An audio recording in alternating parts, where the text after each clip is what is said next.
कोई अदालत उस तफ्तीशी के खिलाफ कुछ नहीं कर सकती। और वो तफ्तीशी खुलेआम रिश्वत लेता है, पटवारी खुलेआम पैसे लेता है, लेकिन ये सिस्टम उसको नहीं पूछ सकता। क्यों पूछे? क्योंकि वो सिस्टम को बेनिफिशियरीज है। वो हर ताकतवर को सलाम करते हैं और हर कमजोर को जूते की नोक पे रखते हैं।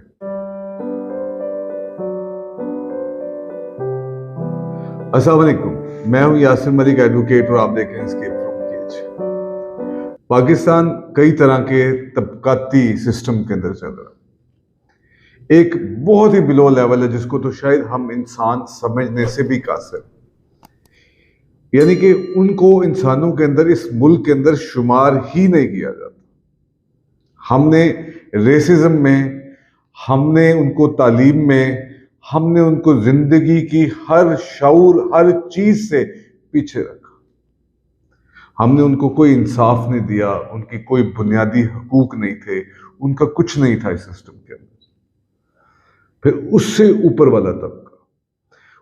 वाला तबका अपनी इज्जत बचाते ना जाने क्या कुछ करने पे मजबूर है। हर जगह उसकी इज्जत नफ्स की धज्जियां उड़ा दी जाती, लेकिन वो खामोशी से ये सब कुछ सहता जाता। किसी भी सरकारी दफ्तर से लेकर अदालत तक उसका जो हाल होता है वो शख्स जानता। अगर उसके अंदर इतनी हिम्मत होती तो वो शायद अपनी जिंदगी को खत्म कर देता। हालात इस नहज पे आते। अगर आप एक आम आदमी हैं और आपने एक रात या चंद दिन किसी पुलिस कस्टडी के अंदर किसी थाने में गुजारे, तो आप मेरी बात को समझ सकते हैं शुरू से लेके आखिर तक कैसे आप लोगों की तजलील होती है, कैसे आपकी इज्जत नफ्स को मजरू किया जाता। फिर अदालत, जहां पे आपने इंसाफ लेना है, जैसे आप किसी भी अदालत के अंदर दाखिल होते हैं, वहां आपको देखकर जो सिस्टम चल रहा है, कभी ऐसा महसूस ही नहीं होता कि आप यहां से इंसाफ लेने आए हैं या आपको यहां से इंसाफ मिलेगा। तीसरा, जिसे हम अपर मिडिल क्लास कहते हैं, जो तालीम के लिए प्राइवेट स्कूलों का इंतखाब करता है, जो प्राइवेट हॉस्पिटल से इलाज करवाता है, जो हर तरह की जो फैसिलिटीज हैं, जो फंडामेंटल राइट्स हैं, उनको थोड़ी बहुत कीमत देकर खरीद सकता है।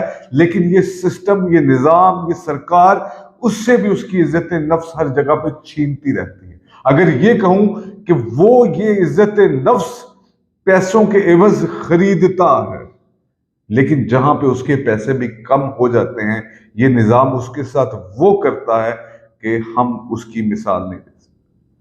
फिर अपर क्लास हर चीज खरीद लेती इज्जत नफ्स की तरह। फिर हाई क्लास, जिसमें ताकतवर, माफियाज, एस्टैब्लिशमेंट, सियासतदान, बड़े बड़े ऑफिसर्स, ये सब लोग आते। ये पाकिस्तान की कुल आबादी का कुछ ज्यादा हिस्सा तो नहीं है, लेकिन फिर भी पाकिस्तान की 98% आबादी इनको सलाम करते हुए गुजरती है। और तमाम लोगों की इज्जत नफ्स के मजरू करने में, किसी सिस्टम को ना मानने में, किसी सिस्टम को ना मानने में ये 2% लोग ही कार फरमा। हम इनके आने पे इनको प्रोटोकॉल्स भी देते हैं, हम तालियां भी बजाते हैं, हम नाचते भी हैं, हम उनकी हर बात को मानते हैं जो बात वो हमसे मनवाना चाहते हैं। वो हमें कोई भी राग सुनाए, हम सुनते हैं। पाकिस्तान में जो आलिम दीन है, उन्होंने आपको दीन नहीं सिखाया। जो सियासतदान है, उन्होंने आपको शऊर नहीं दिया। जो एस्टेब्लिशमेंट है, जो और दूसरे लोग हैं, उन्होंने आपको इज्जत नफ्स नहीं दी। बाकी बचा क्या? बाकी बचा वो तमाशा जो आज हम अपने इर्द गिर्द देखते हैं। पता नहीं किसकी डुगडुगी है, नाचना किसने है, ये बदबूदार निजाम है, और हमारे पास जमादार कोई नहीं जो इसकी सफाई कर सके। वो जो बादू नजर में जिन्होंने सफाई करनी थी, वो खुद इस गंदगी को फैलाने के दर पे है। वो कैसे? वो ऐसे जो आज हम तमाशा पाकिस्तान की अदालतों में देखते हैं।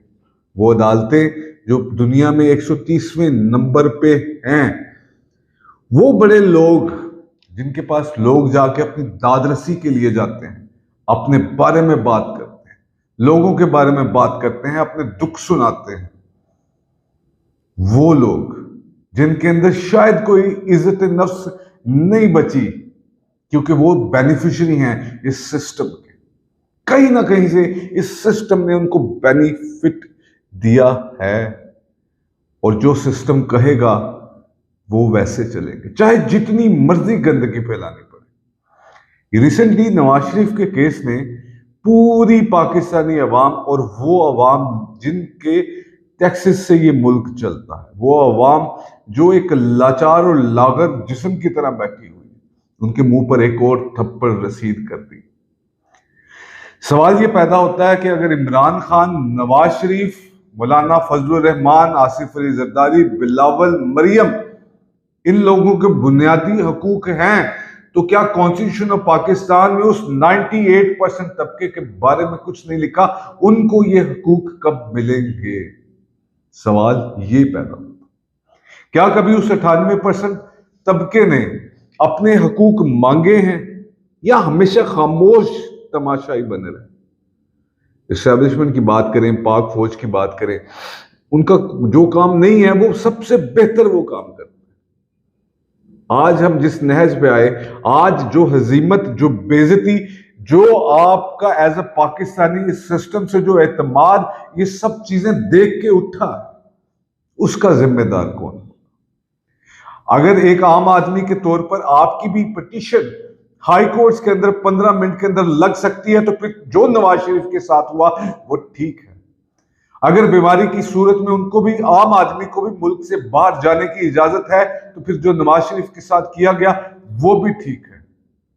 फिर क्यों अदालतें उन फैसलों के बाद नीचे कमेंट्स में, नोट्स के अंदर लिखने पे मजबूर होती हैं कि ये एज आ आप प्रेसिडेंट के तौर पे नहीं दे सकते, आप कहीं अदालत के अंदर ये पेश नहीं कर सकते?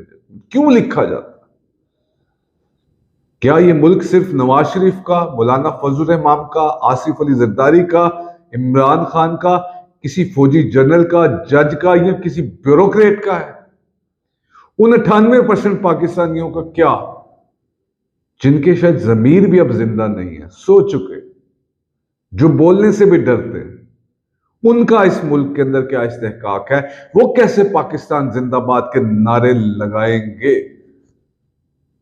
सवाल मुझसे भी है, सवाल आप लोगों से भी है। आप भी वही सोचते हैं जो मैं सोचता हूं, लेकिन आवाज उठानी पड़ेगी।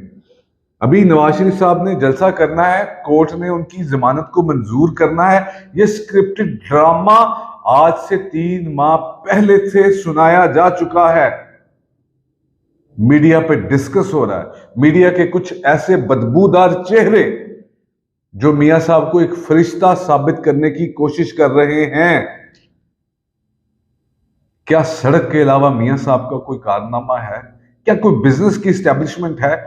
वो खानदान जिनके बिजनेस के अंदर तो दिन जुगनी रात चौगनी तरक्की हो जाए, लेकिन पाकिस्तान का बिजनेस जबूहाली का शिकार है। ये है वो नवाज शरीफ जिसको सिस्टम वेलकम कर रहा है, जिसको सिस्टम हार पहनाने के दर पे है, जिसके फरिश्ते होने की गवाहियां, कस्में पाकिस्तान का वो शऊरज़दा सो कॉल्ड तबका कर रहा है, जिसको हम मीडिया कह के बुलाते हैं। वो दानिश्वर जिन्होंने हमें तालीम और मुख्तलिफ शऊर देना था। अब 24 अक्टूबर को मियां साहब जलसा भी करने वाले हैं। अब इस जलसे में जिस अवाम के मुंह पर उन्होंने थप्पड़ मारा एस्टेब्लिशमेंट के साथ मिलकर, पाकिस्तान की अदालतों के साथ मिलकर, पाकिस्तान के निजाम के साथ मिलकर, और उस अवाम को यह रियलाइज करवाया कि तुम एक कमजोर लोग हो, हमसे जो बचेगा वो तुम्हें देंगे, लेकिन तुम शोर नहीं मचाओगे, तुम करना भी चाहो तो तुम कुछ नहीं कर सकते। वो ही अवाम, चाहे बिरयानी के चक्कर में, चाहे मोहब्बत के चक्कर में, चाहे किसी भी चक्कर में, उस जलसे के अंदर जाएगी। वो अवाम के मुंह पर थप्पड़ मारने की बातें कहेंगे, सुनाएंगे, फखरिया अंदाज में आप लोगों का ठट्ठा उठाएंगे, और वही अवाम जिसका ठट्ठा उड़ाया जाएगा, जिसकी सेल्फ रिस्पेक्ट छीनी जाएगी, वही नाच रही हो, वो डुगडुगी बजाएंगे, बंदर हम बनेंगे, और उसके बाद मियां साहब जिंदाबाद के नारे भी लगाते जाएंगे। मोटरवे की बात करेंगे, एटम बम की बात करेंगे, लेकिन कोई पाकिस्तानी उस शख्स से जिसका नाम नवाज शरीफ है ये सवाल नहीं करेगा कि मेरे बच्चों को शऊर और तालीम क्यों नहीं दी, मेरे बच्चों को बुनियादी सहूलतें क्यों नहीं मिली, मेरे बच्चों को अच्छी तालीम क्यों नहीं मिली, अच्छा इलाज क्यों नहीं मिला। ये नहीं पूछा जाएगा। क्यों थाना कल्चर बेहतर नहीं किया गया, क्यों इस निजाम की बेहतरी की तरफ दागबेल नहीं डालेगी, यही सवाल नवाज शरीफ से पूछा जाएगा, यही सवाल इमरान खान से पूछा जाएगा, यही सवाल आसिफ अली जरदारी से पूछा जाएगा। लेकिन एक सवाल जो ज्यादा अहम है, क्या इनसे ये सवाल पूछे जाने चाहिए, क्या इनसे कोई उम्मीद आम पाकिस्तानी को है? क्या इनसे बढ़ के कोई सिस्टम का बेनिफिशियरी कोई है जहां अदालतें रात 12 बजे तक भी खुल जाती हैं? आम आदमी के बुनियादी हकूक की बात आए तो अदालतें तारीखों पे तारीखें देने पे शुरू हो जाती। इनका क्या? इनको कौन से सोहराब के पर लगे हैं कि इनका कुछ नहीं किया जा सकता?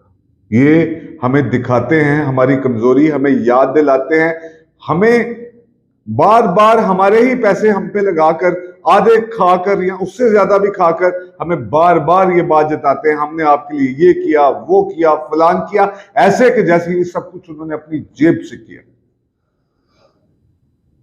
कभी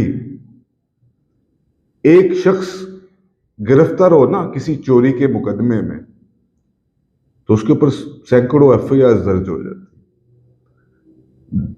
10, 20, 30 कर दी जाती, कोई पूछने वाला नहीं, कोई उसको नहीं पूछता, उस थानेदार को, उस तफ्तीशी को, कि यार ये क्यों हुआ। कोई अदालत उस तफ्तीशी के खिलाफ कुछ नहीं कर सकती, और वो तफ्तीशी खुलेआम रिश्वत लेता है, पटवारी खुलेआम पैसे लेता है, लेकिन ये सिस्टम उसको नहीं पूछ सकता। क्यों पूछे?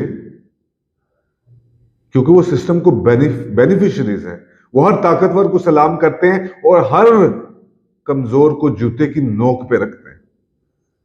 पाकिस्तान का कानून हमेशा जूते मारता है आवाम को, जो आम आदमी है पाकिस्तान के अंदर।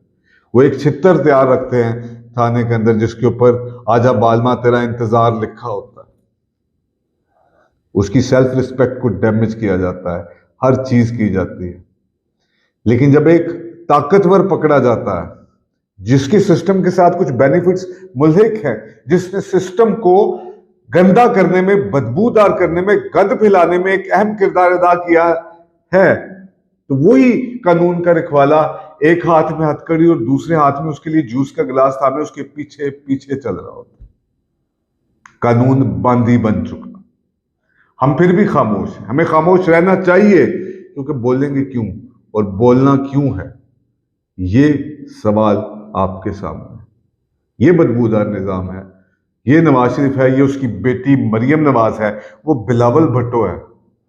ये वो लोग हैं जिनकी ना कोई कॉम्पिटेंसी है, ना कोई क्वालिटी है, ना कोई लीडरशिप स्किल्स नजर आती हैं, लेकिन एतजाज एहसन जैसा शख्स भी इनके पीछे खड़ा होने पर फख्र महसूस करता है।